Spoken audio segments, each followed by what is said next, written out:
A alienação do homem de Deus não precisa ser enfatizada ou descrita através de palavras tais como todo, completamente, terrivelmente, mal até os ossos ou totalmente depravados. Na verdade, o homem sem Deus, ele sim é mau até os ossos. O calvinista Phil Johnson fez o seguinte comentário ao livro de Efésios, capítulo 2, versos de 1 a 3. Observem de perto o que ele diz ali.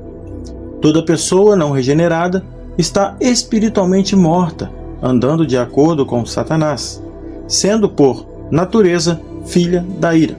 Nós nascemos neste mundo com completos pecadores, não simplesmente um pouco manchado pelo pecado, mas completamente desesperadamente em escravidão a ele. Todo aspecto de nosso ser, mente, emoções, desejos e até mesmo nossa constituição física é corrompido, controlado e desfigurado pelo pecado e seus efeitos. Ninguém escapa desse veredito. Nós somos totalmente depravados. Mal até os ossos. Artigo publicado no site Bom Caminho. Tradução de Juliano Reis. Título original. Algumas letras aí que não vou aqui dar ênfase agora. Neste pequeno parágrafo, o Sr. Johnson nomeia a contribuição do homem sem Cristo de totalmente depravados, completos pecadores. Para descrever a condição de sujeição ao pecado, ele utiliza as seguintes palavras: todo, completos, desesperadamente, totalmente, etc. Até mesmo a constituição emocional e física do homem é descrita por Johnson como sendo corrompida, controlada e desfigurada pelo pecado. Vamos analisar então um comentário do Sr. Phil Johnson à luz da Bíblia. A Bíblia demonstra que o melhor dos homens é comparável a uma sebe, cerca de espinhos, e o mais reto dos homens é comparável a um espinho, ou seja, todos os homens gerados segundo Adão são pecadores. O melhor deles é como um espinho, e o mais reto é pior que a sebe de espinhos. Veio o dia dos teus vigias, veio o dia da tua punição. Agora será sua confusão. Miqueias, capítulo 7, versículo 4. Não importa as questões morais, físicas ou psíquicas do homem. Tanto o melhor quanto o mais reto dos homens são igualmente pecadores, comparáveis a uma cerca de espinhos a um espinho. Por serem gerados participantes da natureza caída de Adão, todos os homens germinaram de uma semente corruptível, um espinheiro, a semente de Adão. Outra figura que ilustra esta mesma realidade foi exposta por Jesus, famoso Sermão do Monte. Os homens, quando se nascem, eles entram por uma porta larga e seguem por um caminho largo que os conduz à perdição. Jesus demonstrou que para o homem ver-se livre da tal condenação é necessário nascer de novo. Podemos ver isso lá em João 3, versículos de 3 a 7 e Mateus 7, versículos de 13 a 14. E vamos então à aplicação prática. Compare o que a Bíblia diz acerca destas 4 pessoas e aponte qual delas era mais ou menos pecadora, segundo Phil. Depravados. Nicodemos, que era mestre, juiz, judeu e um religioso exemplar, e que, portanto, representava o melhor que a sociedade à época dispunha no seu comportamento e na moral. Lá em João capítulo 3, versículo 1. A mulher samaritana, por ter convivido com 5 maridos e o que ela tinha não lhe pertencia, lá em João capítulo 4, versículo 18. O paralítico do tanque de Betesda, que ficou à beira do tanque por 38 longos anos, João 5, versículo 5. O jovem rico, apesar da religiosidade e cumpridor dos mandamentos, apegado à sua riqueza. Embora não fosse dado a promiscuidade, Nicodemos não estava em uma posição melhor diante de Deus. Se comparado à condição da mulher samaritana, percebe-se que, diante de Deus, tanto Nicodemos quanto a mulher samaritana precisavam nascer de novo. Do mesmo modo, tanto o jovem rico, cumpridor dos mandamentos, quanto o paralítico que passou 38 anos deitado à beira do tanque, haveriam de perecer caso não se arrependesse. Ora, quem era mais pecador, o paralítico ou o jovem rico? Que depravação! Em ficar 38 anos à beira do tanque de Betesda, esperando o anjo agitar as águas? Como poderia o jovem rico ser completamente depravado se ele era cumpridor dos mandamentos? Porém, o que se observa diante da mensagem do Evangelho é que tanto o paralítico no tanque de Betesda quanto o jovem rico precisavam arrepender-se, pois ambos, de igual modo, pereciam, caso não se arrependessem. Não vos digo: antes, se não vos arrependeres, todos de igual modo perecereis. Lucas, capítulo 13, versículo 5. E é importante considerar que alguns judeus pensavam que os galileus que foram mortos por Pilatos, cujo sangue misturado aos sacrifícios que eles realizavam, eram mais pecadores que todos os outros galileus. Lucas, capítulo 3, versículo de 1 a 5. Por que os judeus chegaram a essa conclusão? Segundo a concepção deles, os galileus eram pecadores por serem gentios, porém havia um agravante: estavam sacrificando-se aos ídolos. Como o sangue dos galileus que foram mortos foi misturado ao sangue do sacrifício que oferecia aos ídolos, concluíram que padeceram tais coisas por serem mais pecadores que todos os outros galileus. Porém, Jesus afirmou que os galileus foram mortos não eram mais pecadores que o restante dos galileus que, por terem sido mortos antes, todos haveriam de perecer de igual modo, caso não se arrependessem. Para ilustrar seu ensinamento, Jesus faz-nos lembrar a queda da Torre de Siloé, que ficava em Jerusalém. Não é porque 18 pessoas morreram na queda da torre que eram mais pecadoras que os moradores de Jerusalém. Como os judeus se consideravam filhos de Deus por serem descendentes de Abraão, acabavam por apontar as catástrofes envolvendo outros povos como sendo o resultado do pecado, porém esqueciam que também eram sujeitos às catástrofes.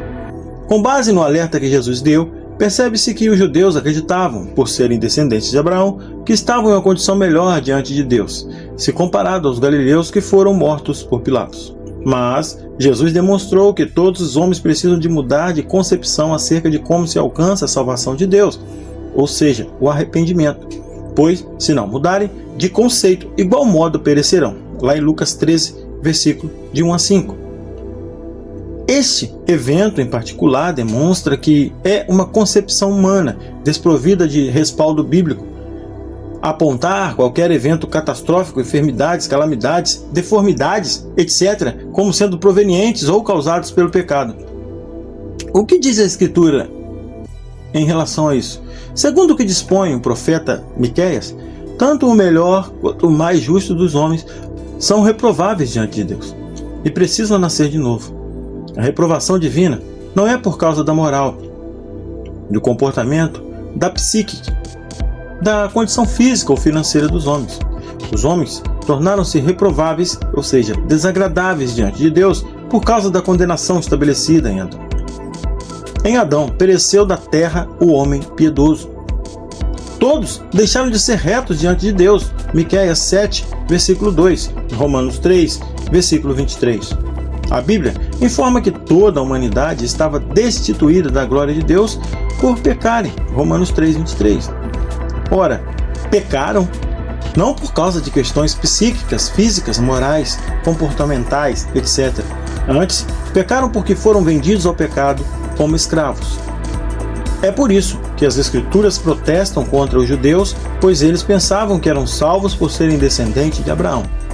Teu primeiro pai pecou e os teus intérpretes prevaricaram contra mim. Isaías 43, versículo 27. Assim como os descendentes de escravos nos regimes escravocratas já nasciam sob o jugo da servidão pelo simples fato de descerem de escravos, o homem gerado à mente corruptível. À época de Jesus, os escravos eram iguais aos homens livres, tanto no físico quanto na psique.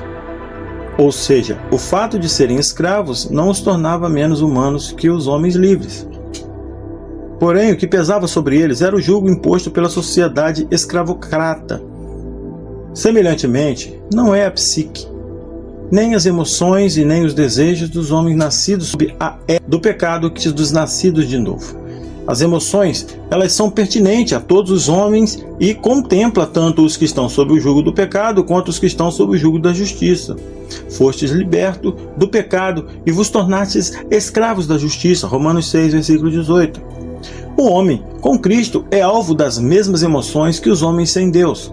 Ambos ficam tristes, alegres, deprimidos, motivados, choram, riem e etc. Ambos pensam, racionam, trabalham e etc. Ambos têm fome, sede, apetite sexual, sonham e etc. Através do comparativo acima, se conclui que nem o pecado nem a justiça subjugam as emoções, as sensações, os desejos e a psique do homem. Jesus chorou. Este esteve aflito, angustiou-se, alegrou-se, comeu, bebeu, foi a festas. Ou seja, as emoções e sensações físicas de Jesus eram idênticas às dos mais irmãos carnais. Porém, é certo que ele não foi sujeito ao pecado pelo fato de ter ficado aflito ou chorado. Por outro lado, não é porque os monges budistas vivem uma vida de meditação perene para afastar ou reprimir alguns sentimentos e emoções que serão livres de pecado. Em que Jesus foi semelhante aos seus irmãos, senão nas fraquezas, emoções, sensações, desejos e psique. Hebreus 2,14, Mateus 26, versículo 37. O Verbo de Deus se fez carne, e o que demonstra que o corpo físico não é o que vincula o homem à servidão do pecado. Assim, como os filhos participam da carne e do sangue, Jesus também participou das mesmas coisas, carne, sangue, porém sem pecado, visto que ele foi gerado de Deus. O que diferenciava o Cristo, Deus, de todos os homens não era a psique, inteligência moral superior, ou físico, carne e sangue. Antes, o diferencial estava no fato de ele ser gerado de Deus, ou seja, sem pecado. Qualquer que é nascido de Deus não comete pecado, porque a sua semente permanece nele, e não pode pecar, porque é nascido de Deus. 1 João, capítulo 3, versículo 9. Do mesmo modo, o diferencial entre os que creem no Evangelho de Cristo e os descrentes não estão na psique ou no corpo, antes no fato de crerem no Evangelho e foram, de novo, gerados segundo Deus em espírito e em verdade. O diferencial entre aqueles que servem e os que não servem a Deus está em que os que servem são nascidos de Deus, e os que não servem, nascidos segundo a vontade do varão, da carne e do sangue. Para ser homem, ou seja, como um de nós, o Verbo de Deus teve que ser participante da carne e sangue, compartilhando das mesmas fraquezas e limitações pertinentes à natureza humana. João 1, versículo 14. O fato de os homens serem sujeitos às fraquezas não se vincula e nem se deriva do pecado, pois o Verbo de Deus teve que participar das mesmas fraquezas e limitações humanas para ser como um de nós. Como seria possível Jesus compartilhar das fraquezas humanas as fraquezas derivassem ou fossem produzidas pelo pecado? O que se observa através das Escrituras é que os sentimentos e as emoções humanas vinculam-se diretamente à natureza humana. Deus criou o homem na condição e posição de homem, ou seja, fraquezas, necessidades, prazeres, sonhos, desejos, medos, coragem e etc. São elementos pertinentes à natureza humana, porque não temos um sumo sacerdote que não possa compadecer-se das nossas fraquezas, porém, um que, como nós, em tudo foi tentado, mas sem pecado. Hebreus 4, versículo 15. Acaso o apóstolo Paulo sentiria prazer nas fraquezas e necessidades se tais sentimentos e emoções fossem provenientes do pecado? Por isso, sinto prazer nas fraquezas, nas injúrias, nas necessidades, nas perseguições, nas angústias, por amor de Cristo. Porque quando estou fraco, então sou forte. 2 Coríntios, capítulo 12, versículo 10. A Bíblia é clara. O salário do pecado é a morte, e quando Adão pecou, trouxe sobre si a sua descendência um julgamento com uma pena única, que resultou em destituição, alienação da glória de Deus, uma condenação. Ou seja, não podemos ser mais realistas que a Bíblia e dizer que a condenação estabelecida em Adão influenciou a constituição física e emocional do homem. A pena estabelecida antes da desobediência de Adão foi única: certamente morrerás. Quando Deus falou com Adão e Eva na viração do dia, eles já estavam mortos, ou seja, destituídos da glória de Deus. Logo em seguida, por causa da queda, Deus retirou do homem o jardim. Deus retirou o homem do Éden para que ele não lançasse mão do fruto da vida, da árvore da vida. A condenação proveniente da desobediência foi a alienação de Deus e a saída do Éden para o homem não lançar mão da imortalidade. Gênesis 3, versículo 22. Deus promete o descendente. Gênesis 3, versículo 15. Estabelece a sujeição da mulher ao marido e dor na gestação. Gênesis 3, versículo 16. Por causa do homem, amaldiçoa a terra, institui o trabalho e apresenta a morte física. Do suor do teu rosto comerás o teu pão, até que tornes a terra, porque dela foste formado. Pois és pó e ao pó te tornarás. Gênesis 3, versículo 19. Antes de pecar, o ofício do homem era lavrar e guardar o jardim do Éden. Gênesis 2, versículo 15. Após a queda, por ter sido lançado do jardim do Éden, Deus deu um novo ofício para o homem. Quando o verbo de Deus foi introduzido no mundo dos homens, ele tornou-se participante do pó da terra. Porém, como filho de Deus, sempre esteve unido ao Pai. Ao despir-se da sua glória, o verbo se fez carne e tornou-se como um de nós, pois ele conhece a nossa estrutura. Lembra-se de que somos pó. Salmos 103, versículo 14. Porém, não podemos esquecer da relação estabelecida por Deus. Tu és pó e ao pó tornarás. Gênesis 3, versículo 19. Ao assumir a condição de servo, Jesus teve que se sujeitar às mesmas leis e fraquezas pertinentes aos homens. Ele teve que viver do suor do seu rosto. Porém, viver do suor do rosto não é uma pena proveniente do pecado, bem como tornar ao pó da terra. Devemos ver nitidamente que o escritor aos Hebreus apresenta acerca de Jesus. Vemos, porém, que aquele que foi feito um pouco menor que os anjos, Jesus, coroado de glória e de honra por causa da paixão da morte, para que, pela graça de Deus, provasse a morte por todos. Hebreus 2, versículo 9. Ele foi feito um homem menor que os anjos por causa da paixão da morte, para ser provável, ou seja, possível provar a morte física, que é totalmente diferente da morte espiritual ou destituição da glória de Deus, que Jesus se fez carne. Isso indica que, para provar a morte física, não é a consequência do pecado, antes é algo pertinente à fragilidade e fraqueza daqueles que tomamos do pó da terra. Cristo provou a morte física, e isto demonstra que ela não está atrelada ao que deriva da desobediência de Adão. Lembremos que Jesus é o Cordeiro de Deus, que sem derramamento de sangue não há remissão de pecados. Sem a morte do Cordeiro não há sacrifício. Ora, se Deus é luz e nele não há trevas alguma, como poderia receber o cheiro suave do sacrifício se a morte física teve origem no pecado? Quando Cristo se ofereceu em holocausto ao Pai, ele disse: nas tuas mãos entrego o meu espírito. Ou seja, a morte física não é proveniente da condenação estabelecida em Adão, pois o sacrifício depende da morte do Cordeiro. De outra maneira, necessário lhe fora padecer muitas vezes desde a fundação do mundo. Mas agora, na consumação dos séculos, uma vez se manifestou para aniquilar o pecado pelo sacrifício de si mesmo. Hebreus 9, versículo 26.